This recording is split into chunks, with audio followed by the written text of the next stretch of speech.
Dr. B. Kanalakshmi, Assistant Professor of English, V.V. Vani Perumal College for Women, Virudhunagar. Now, I am going to talk about in this video the Scarlet Letter. The Scarlet Letter by Nathaniel Hawthorne. Nathaniel Hawthorne was born on July 4, 1804 at Salem, Massachusetts.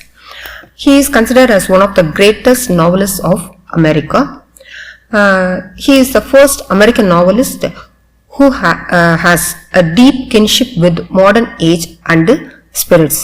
And he is also called as regarded as the founder of the psychological novel in America, which we can find in the Scarlet Letter. The Scarlet Letter is the best example that he is the founder of the psychological novels. The Scarlet Letter, published in 1850, won for him instant fame.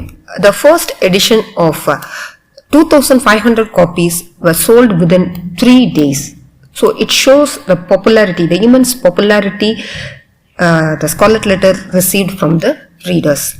And then when we look into the Scarlet Letter, generally people think that the theme is adultery. It does not deal with sin alone, but the effect of the sin on the 3 major characters. Here we have to see how the sin is causing a psychological effect on the 3 major characters. And here in the Scarlet Letter we have the major characters: Hester Prynne, Dimmesdale, and then Roger Chillingworth. The publication of the Scarlet Letter was in the United States a literary event of the first importance, and the best of it was that the thing was absolutely American. It belonged to the soil, to the air. It came out of the very heart of New England, says James Joyce. Here I have quoted the words of James Joyce to make you feel that this story, it is purely related to the American people. The theme of it or anything is not taken away from America. Everything is related to their soil, their own land. And in this story we are able to see the society of Hawthorne's time. Particularly we can say that this quote by James Joyce, it tells us that this story, it is not borrowed from any other country. And then another quote by Lowell. To Lowell, Hawthorne was the rarest creative imagination of the century, the rarest in some ideal respect since Shakespeare. I think this work by Hawthorne, the Scarlet Letter, it showed him to all the people as a creative writer, and he is also compared with Shakespeare. And after Shakespeare, here Hawthorne was considered as a very creative mind. And then the plot of this novel is based on a trial of an adulteress, Hester Crawford, in Salem in 1668. So the Scarlet Letter is not an imaginary story.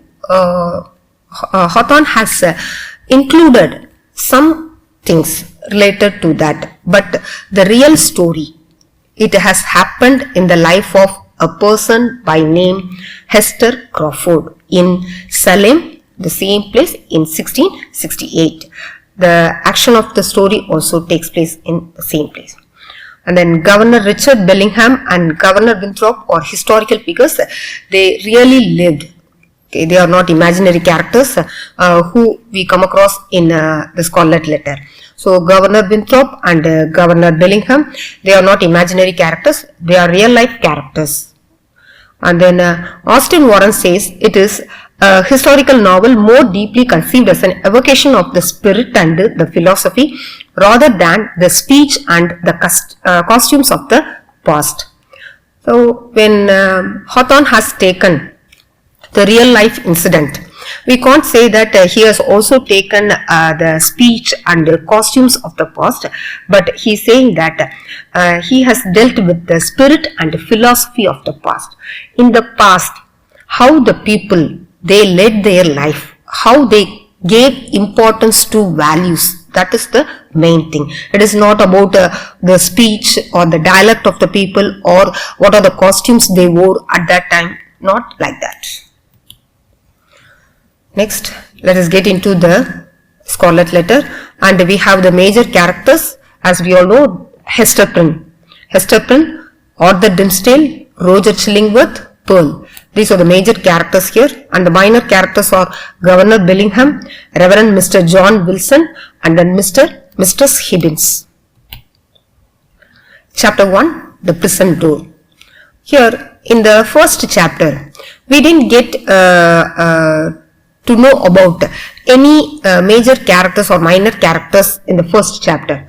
The chapter tells about a place, okay, a place particularly.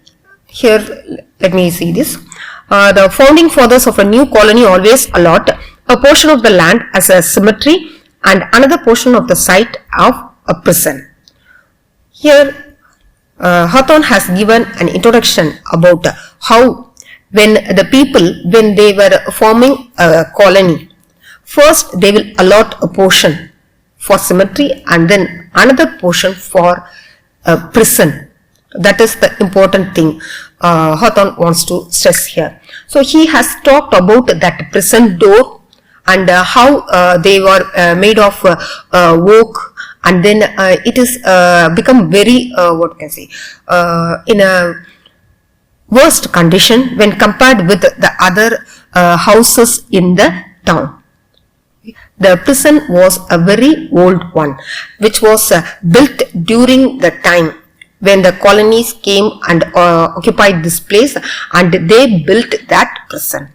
So it was an old prison, and the forefathers of Boston had built the first prison house in the vicinity of Cornhill and the first burial ground near the grave of Isaac Newton.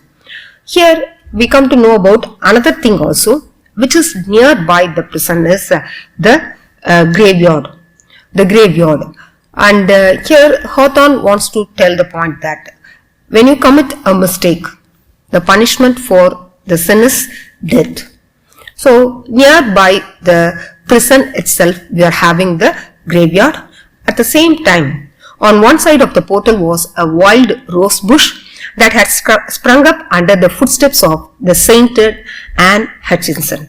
So Anne Hutchinson, who was a saint, who also died. Okay. Near her, on one side of the portal was a wild rose bush that had sprung up under the footsteps of the sainted Anne Hutchinson.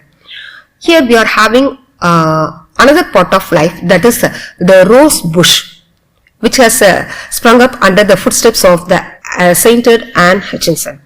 Here Hawthorne wants to tell the readers that we don't have only punishment. Sometimes, even if we commit any mistake, if we feel for the mistake and if we are ready to apologize or if we are ready to ask apology to God, God is ready to forgive us. The important thing is forgiveness. Okay. God is ready to forgive the people who realize their sin and who in the the real sense, they are ready to ask forgiveness to God, then they will be given a good life. So for that only, here there is also a rose bush here. In chapter 1, we didn't come across any characters. We only come across the main thing, that is the prison door. And then near the prison door we are having a graveyard, and then we are also having a rose bush. The graveyard symbolizes the punishment for our sins, and then the rose bush, if we understand or if we are ready to apologize to God for our sin, then we can have a new or a hopeful life. Next we are having chapter 2, the marketplace. Here we come across the main character. On a summer morning, the inhabitants of Boston assembled before the prison house. All the people of the town Boston, they are assembled before the prison house. What is the reason? Why? Here now they are going to bring a woman from the prison who has committed a sin. So who is that woman? What is the sins she has committed? What is the punishment she is going to get? So the people are very eager about that. So all the people of Boston are assembled before the prison door. The women in the crowd were eager about the punishment for Hester Prynne, guilty of a scandalous conduct. So the people were talking about what is the punishment they will give. Their main topic, what they are talking. Who is that lady Hester Prynne? Then what is the punishment will the judges give for her? That is the thing. So she is accused of a scandalous conduct. So what is the punishment they will give? This is the main concern of the people who have gathered around the prison door and near the marketplace. The people were talking various things. For example, they say that she must be put to sentenced to death, like that also.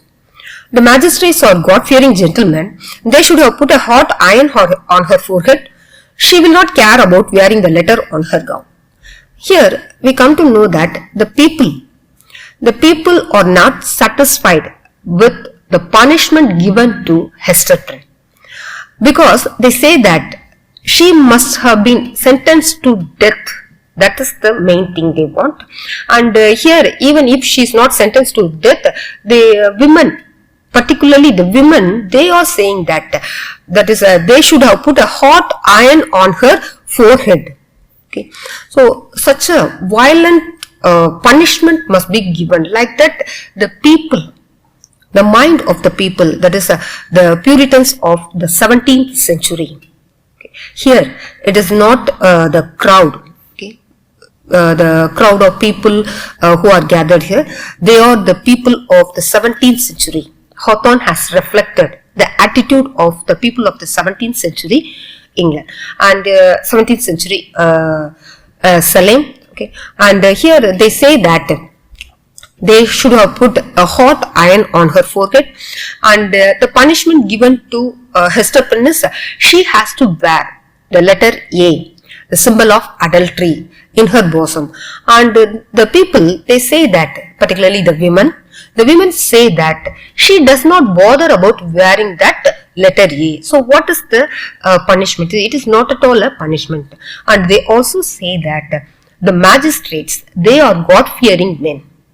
So they say that the magistrates are God-fearing men and they don't want to give cruel punishment. Maybe as she is a woman, they have given a simple punishment to her, that is she has to wear the letter A, symbol of adultery, in her bosom. And then they also say that she has brought shame, she has to die. Everyone, the women in the crowd, they say that she has brought shame to the whole of womankind. So she must die. Already the punishment has been given, but even then they feel that she must die, like that. So these are the various speech or the scandals going on in the crowd. And then now Hester Prynne came out of the prison with her baby, walked towards the marketplace where the scaffold stood. And now Hester Prynne is coming out and she is walking towards the marketplace where the scaffold was, and there she has to stand for 3 hours, and she has to expose herself to the public, okay, with the letter A on her bosom and with her baby in her hand. Okay. So the people of the town, okay, they may understand that this woman has committed a mistake, that is a sin, and so she has to wear that letter A in her bosom, like that. And now when Hester Prynne is coming out of the prison, Hawthorne describes her as a very tall and a beautiful woman, not describing or telling her that she has committed a mistake, she is very sad, not. She is a tall and elegant woman coming bravely out of the prison, and she is also ready to face. First, Hawthorne describes the character of Hester Prynne as a woman who is ready to face. Okay. And she is coming out, and she doesn't feel any shame on her, or it is not revealed in her face. And then she is facing the public, and then she is boldly walking through the crowd, and then she is carrying her baby also, and then she is walking through the crowd towards the scaffold. And then she has to stand there for 3 hours, physically present and mentally recollected the nostalgic reminiscence of the past. And when Hester Prynne comes to the scaffold, it is a raised platform, and she is standing on that scaffold, and for 3 hours she has to stand. So everyone in the crowd is looking at her, and she has no other way, and she is also facing the public.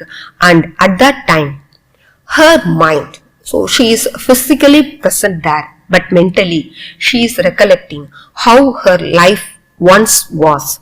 In the past, how she spent her life with her parents, that is her native village in Old England, her father's face, her mother's face, everything is coming to her mind. How she went to the school, how she spent time with her father, her bald head like that, and then her smiling face of the mother, everything is coming. And also another face is also coming to her mind, that is a man advanced in age with dim eyes, a misshapen scholar.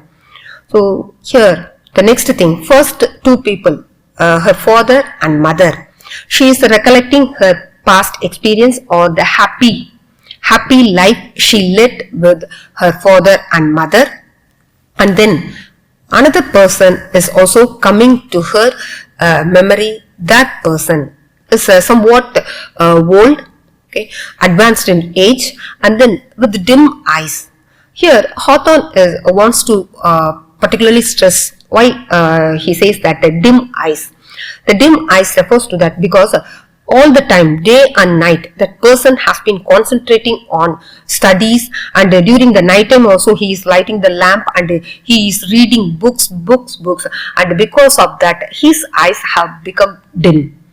Okay. And then next, as she was holding the child, she came back to reality, and she faces the crowd, and she also touches the letter A on her bosom, and then the cry of the child, she also touches the baby. She touches the baby, and then she touches the letter A with her finger, everything, and then she comes back to the present. Here Hester Prynne calls that person as a misshapen scholar. The reason is the person she doesn't like, who is advanced, that is older in age, and also who is interested only in studies.